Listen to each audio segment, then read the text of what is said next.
नमस्कार। Something in between के 171वें episode में आप सभी का स्वागत है।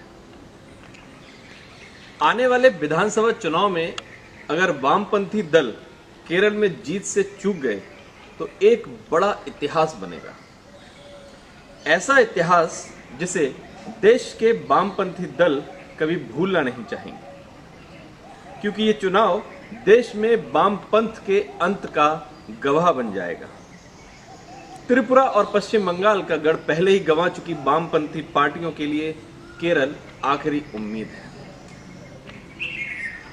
पश्चिम बंगाल में पार्टी के लिए कोई उम्मीद नहीं बची है।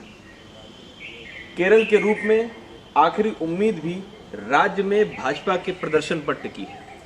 मतलब अगर राज्य में भाजपा ने बेहतर प्रदर्शन किया तो वाम दल अपनी सत्ता बचाने में कामयाब रहेंगे। वह इसलिए कि राज्य में भाजपा कांग्रेस के वोट बैंक की कीमत पर आगे बढ़ रही है। सवाल है कि ऐसा क्यों हुआ कि नई सदी की शुरुआत ने ही देश की सियासत में वामपंथ का मरसिया पड़ना शुरू कर दिया, जबकि बीती सदी में वाम दलों का त्रिपुरा और पश्चिम बंगाल में दशकों जलवा रहा। केरल की राजनीति का वाम दल सबसे बड़ी ताकत रहा। इसके अलावा हिंदी पट्टी की राज्य बिहार और उत्तर प्रदेश में भी उसकी सियासी धमक सुनाई देती रही। इन सारे सवालों का जवाब व्लादिमीर लेनिन की टिप्पणियों में छिपा है। बीती सदी में लेनिन ने दूसरी विचारधारा वाले दलों के लिए जो बातें कही थी, वही बातें अक्षर से देश की वामपंथी पार्टियों पर लागू हो रही हैं। व्लादिमीर लेनिन ने कहा था कि सभी क्रांतिकारी पार्टियां जो अब मिट चुकी हैं, इसलिए मिटी कि वे घमंड से भर गई थी। ये पार्टियां ये नहीं देख पाई कि उनकी शक्ति कहां है। ये पार्टियां अपनी कमजोरियां बताने से डरी। लेकिन हम नहीं मिटेंगे, क्योंकि हम अपनी कमजोरियों को बताने से नहीं डरते, उन्हें दूर करना सीखेंगे। क्या ये सच नहीं है कि देश के वामपंथी दल उनकी शक्ति नहीं ढूंढ पाए? न सिर्फ घमंड से भरे, बल्कि अपनी कमजोरियों को बताने की जगह ढकने का प्रयास किया। जरा याद कीजिए, पश्चिम बंगाल में वाम शासन को तब की बुद्धदेव भट्टाचार्य ने विवादास्पद लेखिका तस्लीमा नसरीन को अचानक अपने राज्य से निकाल दिया था। उन्हें अचानक जयपुर जाने वाले हवाई जहाज पर बिठा दिया गया, वो सिर्फ इसलिए कि राज्य के मुसलमानों का एक वर्ग तस्लीमा से नाराज था। तब बुद्धदेव को लगा कि तस्लीमा को निकालकर वह इस वर्ग को खुश रख सकते हैं। जाहिर तौर पर सियासी लाभ के लिए खुद को अभिव्यक्ति की स्वतंत्रता का सबसे बड़ा झंडावदार बताने वाली वामपंथी पार्टियों ने इस मामले में अपनी हेटी दिखाई, सिद्धांतों से मुंह मोड़ लिया और अपने एक गलत निर्णय की पूरी मजबूती के साथ समर्थन किया। बाद में देश ने देखा कि बुद्धदेव सरकार ने जिस मुसलमान बिरादरी के लिए अपनी नीतियों को तिलांजलि दी, वही वर्ग अचानक तृणमूल कांग्रेस के साथ चला गया।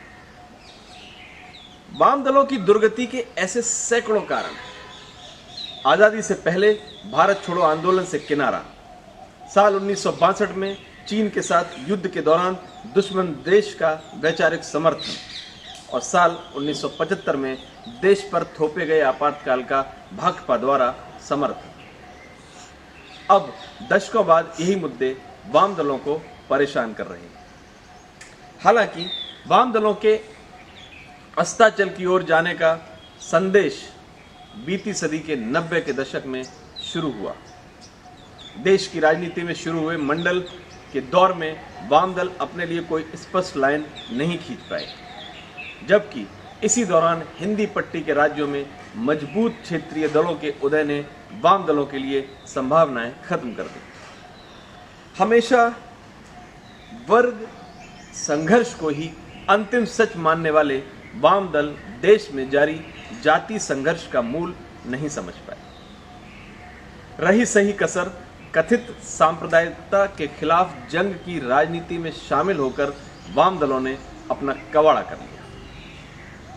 इस राजनीति में वाम दलों ने ऐसे ऐसे दलों के साथ समझौता और ऐसे ऐसे नेताओं का समर्थन किया जो आकंठ भ्रष्टाचार में डूबे थे। महज सांप्रदायिकता के विरोध में ऐसे दलों और नेताओं को दिए गए संरक्षण के कारण वाम दलों का समर्थक वोट बैंक धीरे धीरे उससे दूर होता चला गया। ये तो हुई भारत में वाम विचारधारा की दुर्दशा की बात। दुनिया में भी इस विचारधारा की दुर्गति हुई है। वैश्विक स्तर पर हुई दुर्गति को समझने के लिए हमें थोड़ा पीछे जाना होगा। 80 के दशक में तत्कालीन प्रधानमंत्री राजीव गांधी के साथ सोवियत संघ के दौरे पर गए इंडिया टुडे के मुख्य संपादक अरुण पुरी ने एक दिलचस्प वाक्य लिखा था। वाक्य कुछ इस प्रकार है, जिसे सोवियत संघ के ही एक राजनयिक ने अरुण पुरी के साथ साझा किया। लियोनिड ब्रेजनेव ने अपने समय में सोवियत संघ के सर्वाधिक ताकतवर नेता बने। साल 1964 में कम्युनिस्ट पार्टी की केंद्रीय समिति के महासचिव बनने के बाद साल 1977 में सोवियत संघ के राष्ट्रपति बने। सर्वोच्च पद हासिल होने के बाद उनके मन में आया कि अपने जीवन की इस तरक्की से अपनी मां नितालिया डेनिसोवना का दीदार कराया जाए। मां भी देखे समझे कि उसका बेटा कितनी तरक्की कर गया है।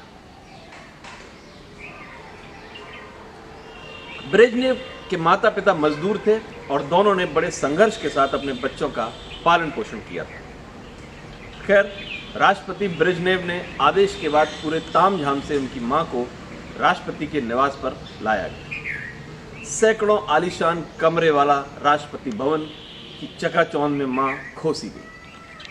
सैकड़ों की संख्या में सुरक्षाकर्मी, भारी तामझाम से मां पहली बार रूबरू हो रही थी। ब्रेजनेव का मन इतने से नहीं भरा।